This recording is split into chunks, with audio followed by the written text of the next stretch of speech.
ರಾಜ್ಯ ಸರ್ಕಾರ ಅಧಿವೇಶನ ನಡೆಸಲು ಬೆಳಗಾವಿಯಲ್ಲಿ ಸಿದ್ಧತೆ ನಡೆಸಿದೆ. ರಾಜ್ಯ ಸರ್ಕಾರ ಯಾವ ರೀತಿ ವೈಫಲ್ಯಗಳನ್ನು ಅಸ್ತ್ರ ಮಾಡ್ಕೊಳುತ್ತೆ ಅಂತ ತಿಳ್ಕೋಬಹುದು. ರಾಜ್ಯದಲ್ಲಿ ಜನರು ಪರಿಹಾರ ಸಿಗದೆ ತೊಂದರೆಯಿಂದ ಬಳಲ್ತಾ ಇದ್ದಾರೆ. ಇದ್ರ ಮಧ್ಯೆ ಈ ಕಾಟೇರ ವಾಚಲ್ಲಿ ಏನಿದೆ? ಕಾಂಗ್ರೆಸ್, JDS, BJP ಇವ್ರಿಗೆ ಯಾವ ರೀತಿ ಚರ್ಚೆ ಮಾಡ್ಬೇಕನ್ನೋದೇ ಗೊತ್ತಾಗ್ತಾ ಇಲ್ಲ. ಮುಖ್ಯಮಂತ್ರಿ ನಾನಾಗ್ಬೇಕು, ಮುಖ್ಯಮಂತ್ರಿಯಿಂದ ಸ್ಥಾನ ನೀನ್ ಹಿಡಿಬೇಕು. ಕಬ್ಬು ಬೆಳೆಗಾರರಿಗೆ ಹೆಂಗಾಯ್ತು ರಾಜ್ಯದಲ್ಲಿ? ಮೆಕ್ಕೆಜೋಳ ಖರೀದಿ ಮಾಡಲು ಸರ್ಕಾರ ಯಾಕೆ ಹಿಂದನೆ ಆಗ್ತಿದೆ ಅಂತ ಗೊತ್ತಿಲ್ಲ. ಈ ಬಾರಿ ಆದ್ರೂ ಉತ್ತರ ಕರ್ನಾಟಕ ಸಮಸ್ಯೆಗಳು ಬಗೆಹರಿಸ್ತಾರ? ಕಲ್ಯಾಣ ಕರ್ನಾಟಕಕ್ಕೂ ಅನುದಾನ ನೀಡ್ತೀವಂತ ಅನುದಾನ ನೀಡ್ತಾ ಇಲ್ಲ. ಅಲ್ಲಿರೋಂಥ ಮಕ್ಕಳಿಗೆ ಸರಿಯಾಗಿ ಎಜುಕೇಶನ್ ಇಲ್ಲ. BJP ಅವರು ಈ ಬಾರಿ ಸದನದಲ್ಲಿ ಯಾವ ರೀತಿ ಪ್ರಶ್ನೆ ಮಾಡಬಹುದು ಕಾಂಗ್ರೆಸ್ ಸರ್ಕಾರಕ್ಕೆ? ರಾಜ್ಯ ಸರ್ಕಾರ ಅಧಿವೇಶನ ನಡೆಸಲು ಬೆಳಗಾವಿಯಲ್ಲಿ ಸಿದ್ಧತೆ ನಡೆಸಿದೆ. ಯಾವ್ಯಾವ ವಿಷಯಗಳ ಬಗ್ಗೆ ಚರ್ಚೆಗಳು ಇನ್ನು ಕೆಲವೇ ಗಂಟೆಗಳಲ್ಲಿ ತಿಳ್ಕೋಬಹುದು. ನಾವು ಯಾವ್ಯಾವ ಬಗ್ಗೆ ಚರ್ಚೆ ಆಗ್ಬೋದು ಅಧಿವೇಶನದಲ್ಲಿ. ಇದರ ಮಧ್ಯೆ ವಿರೋಧ ಪಕ್ಷ ನಾಯಕರು ಹೇಗೆ ಮಾತಾಡ್ತಾರೆ, ಅಥವಾ JDS, BJP ಎರಡು ಕಮ್ಯುನಿಕೇಶನ್ ಇಂದ ಯಾವ ರೀತಿ ಆಡಳಿತ ಪಕ್ಷಕ್ಕೆ ಚರ್ಚೆ ಮಾಡ್ಬೋದು, ಪ್ರಶ್ನೆ ಮಾಡ್ಬೋದು, ಯಾವುದೋ ವಿಷಯಗಳ ಬಗ್ಗೆ ಚರ್ಚೆ ಆಗುತ್ತೆ ಅಂತ ಇನ್ನೇನು ಒಂದೊಂದು ಬೈ ನಾನು ಎಕ್ಸ್ಪ್ಲೇನ್ ಮಾಡ್ಕೊಂಡು ಹೋಗ್ತಿದ್ದೇನೆ. ರಾಜ್ಯ ಸರ್ಕಾರದ ವೈಫಲ್ಯಗಳು ಅಸ್ತ್ರ ಮಾಡಿಕೊಳ್ಳುತ್ತಾ? ರಾಜ್ಯ ಸರ್ಕಾರ ಯಾವ ರೀತಿ ವೈಫಲ್ಯಗಳನ್ನು ಅಸ್ತ್ರ ಮಾಡ್ಕೊಳ್ಳುತ್ತೆ ಅಂತ ತಿಳ್ಕೋಬಹುದು. ಯಾಕಂದ್ರೆ ಅವರು ನೀಡಿದಂಥ ಗ್ಯಾರಂಟಿಗಳಾಗಿರ್ಬೋದು, ಅಥವಾ ಇನ್ನಿತರ ಅವರು ಕಾರ್ಯಕ್ರಮಗಳು ಕೊಟ್ಟಿರ್ಬೋದು, ಬಜೆಟ್ ಮಂಡನೆ ಮಾಡಿರ್ಬೋದು. ಈ ಥರ ಯಾವುದಾದ್ರೂ ವೈಫಲ್ಯಗಳನ್ನು ತುಂಬ ಸ್ಟ್ರಾಂಗ್ ಆಗಿ ರಾಜ್ಯ ಸರ್ಕಾರನು ರೆಡಿ ಮಾಡ್ಕೊಂಡಿದೆ. ಜೈಲಲ್ಲಿ ಭಯೋತ್ಪಾದಕರಿಗೆ ಮೊಬೈಲು ಮತ್ತು ಮದ್ಯದ ತಯಾರಿಕೆ. ಜೈಲಲ್ಲಿ ಮದ್ಯಪಾನ, ಧೂಮಪಾನವನ್ನು ಈ ಕೈದಿಗಳಿಗೆ ತುಂಬಾ ಕೊಡ್ತಾ ಇದ್ದಾರೆ. ಯಾಕಂದರೆ ಅಲ್ಲಿ ಐಷಾರಾಮಿ ಕೈದಿಗಳು ಇರ್ತಾರೆ, ಜನಸಾಮಾನ್ಯರ ಕೈದಿಗಳಿಗೆ ಬೇರೆ. ಇದರ ಮಧ್ಯೆ ಒನ್ ಬೈ ಒನ್ ನೋಡ್ಕೊಂತ ಹೋದ್ರೆ ಈ ನಾರ್ಮಲ್ ಆಗಿ ಬಂದಿರ್ತಾರಲ್ಲ ಕೈದಿಗಳಿಗೆ, ಅವ್ರ ಟ್ರೀಟ್ಮೆಂಟೇ ಬೇರೆ ಇರುತ್ತೆ. ಅದೇ ಈ ಕೊಲೆ ಅಥವಾ ಈ ಸೆಲೆಬ್ರಿಟಿ ಇರ್ತಾರಲ್ವಾ, ಆ ಕೈದಿಗಳಿಗೆ ಏನೋ ಒಂದು ಲಾಡ್ಜಲ್ಲಿ ಇದ್ದ ಥರ ಹಾಸ್ಟೆಲು, ಈ ಥರ ಫೆಸಿಲಿಟಿಗಳು ಕೂಡ ಸಿಗುತ್ತೆ. ಹೀಗಾದರೆ ಜನಸಾಮಾನ್ಯರ ಒಂದು ಕೈದಿಗಳಿಗೆ ಒಂಥರ, ಇನ್ನು VIP ಕೈದಿಗಳಿಗೆ ಒಂಥರ ಆದರೆ ಇದ್ರ ಮಧ್ಯೆ ಯಾರಿಗೂ ಸರಿಯಾದ ನ್ಯಾಯ ದೊರಕೋದಿಲ್ಲ. ಇದ್ರ ಮಧ್ಯೆ ರಾಜ್ಯ ಸರ್ಕಾರ ಇದಕ್ಕೂ ತುಂಬಾನೇ ಟೀಕೆಗಳಿಗೆ ಒಳಗಾಯಿತು. ವಿರೋಧ ಪಕ್ಷ ನಾಯಕರು ತುಂಬಾ ಧ್ವನಿ ಎತ್ತಿದ್ರು ಇದ್ರ ಬಗ್ಗೆ. ಆದರೆ ರಾಜ್ಯ ಸರ್ಕಾರ ಯಾವುದಕ್ಕೂ ಡೋಂಟ್ ಕೇರ್ ಅಂದೆ ಅವ್ರ ಕೆಲಸ ಮುಂದುವರಿಸಿಕೊಂಡು ಹೋದ್ರು. ಇದ್ರ ಬಗ್ಗೆ ಗೃಹ ಸಚಿವರು ಕೂಡ ಕೆಲವು ವ್ಯಕ್ತಪಡಿಸಿದ್ರು. ಇದ್ರ ಮಧ್ಯೆ ನೋಡ್ಬೋದಾದ್ರೆ ಇನ್ನೊಂಥರ ಯಾವುದಾದ್ರೂ ವಿಷಯಗಳ ಬಗ್ಗೆ ನೋಡಿದ್ರು. ಟೆರರಿಸ್ಟ್ಗಳಿಗೆ ಯಾವ ರೀತಿ ಟ್ರೀಟ್ಮೆಂಟ್ ಕೊಡ್ತಾರೆ, ಇನ್ನು ಜನಸಾಮಾನ್ಯರಿಗೆ ಯಾವ ರೀತಿ ನೋಡ್ಕೋತಾರೆ, ಅಲ್ಲಿ ಮೊಬೈಲ್ ಹೆಂಗೆ ಬರುತ್ತೆ, ಡ್ರಗ್ಸ್ ಹೆಂಗೆ ಬರುತ್ತೆ, ಪ್ರತಿಯೊಂದೂ ಅಲ್ಲಿರೋ ಜೈಲ್ ವಾರ್ಡನ್ಗಳು ಹೇಗಿರ್ತಾರೆ, ಅಲ್ಲಿನ ಪೊಲೀಸ್ಗಳು ಹೇಗಿರ್ತಾರೆ ಅಂತ ಇದು ನೋಡ್ಕೋಬೋದು. ಇನ್ನೊಂದು ಎಕ್ಸ್ಪ್ಲೇನ್ ಮಾಡ್ತಾ ಹೋಗ್ತೇನೆ. ನೆಕ್ಸ್ಟು ಉಪಮುಖ್ಯಮಂತ್ರಿ DK ಅವರ ವಾಚು ರಾಜ್ಯದಲ್ಲಿ ತುಂಬಾ ಚರ್ಚೆ ಆಗಿದೆ. ನೋಡಿ, ಆಗಬೇಕಾದ ವಿಷಯಗಳ ಚರ್ಚೆ ಆಗಲ್ಲ ರಾಜ್ಯದಲ್ಲಿ. ಈ ಉಪಮುಖ್ಯಮಂತ್ರಿಗಳು ಹಾಕಿರುವ ಕಾಟೇರ ವಾಚ್ ಬಗ್ಗೆನೇ ಚರ್ಚೆ ಆಗ್ತದೆ. ಅದು ಅವಶ್ಯಕತೆ ಇದೆಯಾ?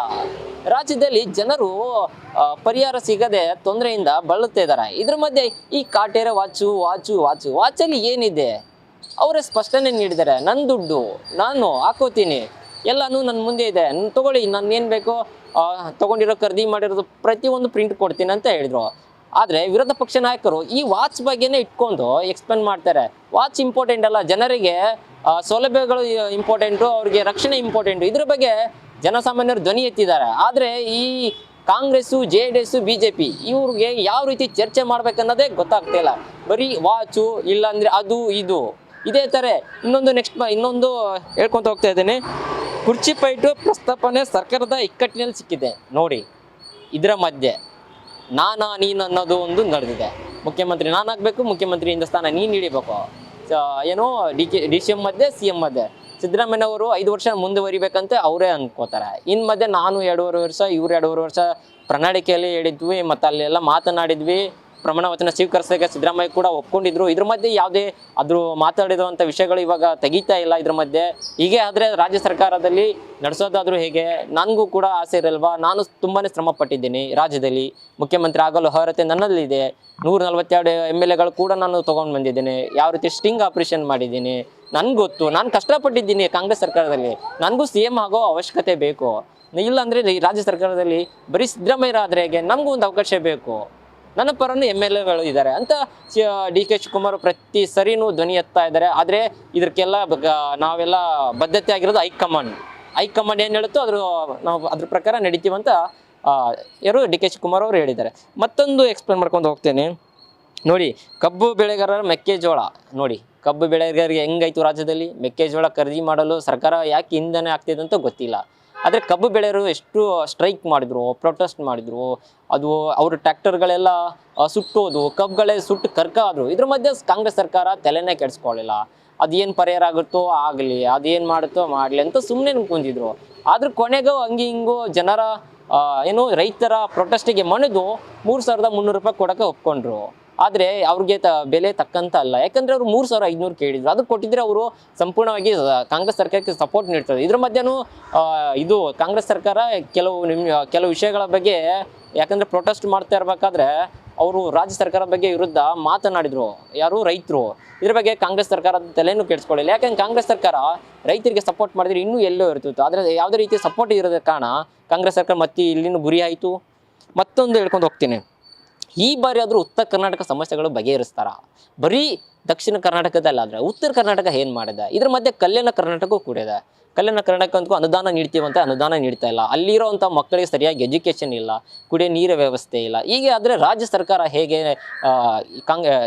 ಹೇಗೆ ಸರ್ಕಾರ ನಡೆಸುತ್ತೆ? ಉತ್ತರ ಕರ್ನಾಟಕದಿಂದ ಒಂದು ಅಭಿವೃದ್ಧಿ ಆಗ್ತಾ ಇಲ್ಲ, ಕೈಗಾರಿಕಾ ಸಂಸ್ಥೆಗಳು ಇಲ್ಲ, IT-BT ಕಂಪ್ನಿ ಇಲ್ಲ. ಏನಾದರೂ ಅಲ್ಲಿಂದ ಜನ ಮಾತ್ರ ಇಲ್ಲಿಗೆ ಬರಬೇಕು, ಬೆಂಗಳೂರಲ್ಲೇ ಇಲ್ಲೇ ಬಂದು ಇಲ್ಲೇ ದುಡಿಬೇಕು. ಆದರೆ ಅವ್ರ ಕೈಗೆ ಸಂಪಾದನೆ ಆದರೂ ಹೇಗೆ ಉಳಿಯುತ್ತೆ? ಇಲ್ಲಿರೋ ಜನಗಳಿಗೆ ಮಾತ್ರ ಇಲ್ಲೇ ದುಡಿದು ಇಲ್ಲೇ ಸಂಪಾದನೆ ಮಾಡಿದ್ರೆ ಕಾಸು ಉಳಿಯುತ್ತೆ. ಆದರೆ ಅಲ್ಲಿಂದ ಬಂದಂಥ ಉತ್ತರ ಕರ್ನಾಟಕದ ವಿದ್ಯಾರ್ಥಿಗಳು ಇಲ್ಲಿ ಎಷ್ಟು ಕಷ್ಟಪಡ್ತಾ ಇದ್ದಾರೆ. PGಯಲ್ಲೂ ರೂಮ್ ಬಾಡಿಗೆ ಕಟ್ಟಕ್ಕಾಗಿದ್ದಾರೆ. ಯಾಕೆ ಬರ್ತಾರೆ ಗೊತ್ತಾ? ಯಾವ ರೀತಿ ಇಲ್ಲಿರೋ ಸೌಲಭ್ಯ ಅಲ್ಲಿದ್ರೆ ಅಲ್ಲಿ ಜನ ಇಲ್ಲಿ ಬರಲ್ಲ, ಆಯ್ತಾ? ಎಲ್ಲರೂ ಬಂದ ಮೇಲೇ ಬೆಳೆದು ಬೆಂಗಳೂರು ಪ್ರತಿಯೊಂದನ್ನು ಇಲ್ಲೇ ಅಭಿವೃದ್ಧಿ ಆದರೆ ಉತ್ತರ ಕರ್ನಾಟಕ ಏನು ಮಾಡಿದೆ ಅಂತ ಪ್ರಶ್ನೆ ಕೇಳಬೇಕಾಗತ್ತೆ. ಇದ್ರ ಬಗ್ಗೆ ಅಲ್ಲಿ ಯಾವ MLA ಕೂಡ ಧ್ವನಿ ಎತ್ತಲ್ಲ, ಸೇಫಾಗೆ ಉಳ್ಕೋತಾರೆ. ನನಗೆ ಈ ಸ್ಥಾನ ಸಿಕ್ತಪ್ಪ, ನಾನು ಸಾಕು, ಇಷ್ಟೇ ನಾನು ಮುಂದೆ ಹೊರಿತೀನಿ. ಆದರೆ CM ಆಗೋಕ್ಕೂ ಪೈಪೋಟ್ ಮಾಡಲ್ಲ, ಅಟ್ಲೀಸ್ಟ್ ತಮ್ಮ ಸ್ಥಾನ ಉಳಿಸ್ಕೊಳ್ಳೋಕ್ಕೂ ಪೈಪೋಟ್ ಮಾಡಲ್ಲ. 5 ವರ್ಷ ಗೆದ್ರ ಸಾಕು ಅಂತಾರೆ. ಅಲ್ಲಿರೋ ಅಭಿವೃದ್ಧಿಗಳ ಬಗ್ಗೆನೂ ಮಾತಾಡಲ್ಲ. ಅಲ್ಲಿರೋ ಸ್ಕೂಲು, ಕಾಲೇಜು, ಲೈಬ್ರರಿ, ಇನ್ನಿತರ ಹಾಸ್ಪಿಟಲ್ ಯಾವ ಬಗ್ಗೆನೂ ಡೋಂಟ್ ಕೇರು. ಯಾಕಂದರೆ ಅಲ್ಲಿನ ಆಡಳಿತ ಸರ್ಕಾರ ಆಗಿದೆ. ಯಾಕಂದರೆ ಯಾರು ಕೇರ್ಲೆಸ್ಸು, ನಮ್ಗೆ ಯಾಕಪ್ಪ ಅಂತಾರೆ. ಆದರೆ ಇಲ್ಲಿ ಪ್ರಶ್ನೆ ಮಾಡೋದ್ರಿಂದ ಇಲ್ಲಿ ಪ್ರತಿಯೊಂದು ಅಭಿವೃದ್ಧಿ ಆಗ್ತದೆ. ಇದೇ ಥರ ಅಭಿವೃದ್ಧಿ ಆಗಬೇಕು ಅಲ್ಲಿ ಉತ್ತರ ಕರ್ನಾಟಕದಲ್ಲಿ. ಯಾಕಂದರೆ ತುಂಬ ಟ್ಯಾಲೆಂಟ್ ಇರೋ ವಿದ್ಯಾರ್ಥಿಗಳು ಇದ್ದಾರೆ. ಯಾಕಂದರೆ ಪ್ರತಿಯೊಬ್ಬರು ವಿದ್ಯಾರ್ಥಿನೂ ಓದಬೇಕು, ಬರೀಬೇಕು, ಕನಸನ್ನು ಖಂಡಿತ. ಆಲ್ಮೋಸ್ಟ್ ಎಲ್ಲ IAS ಆಫೀಸರ್ ಆಗೋದು ಅಲ್ಲಿಂದ ಬಂದ ಜನಗಳೇ. ಇದರ ಮಧ್ಯೆ ಉತ್ತರ ಕರ್ನಾಟಕದಲ್ಲಿ ಯಾವುದೇ ರೀತಿ ಅಭಿವೃದ್ಧಿ ಆಗಲಿ. ಇನ್ನು ಕಲ್ಯಾಣ ಕರ್ನಾಟಕ ಹೋದರೆ ಅಲ್ಲಿ ಏನು ಅನುದಾನ ನೀಡ್ತಾ ಇಲ್ಲ ಅಲ್ಲಿ ಸರ್ಕಾರ.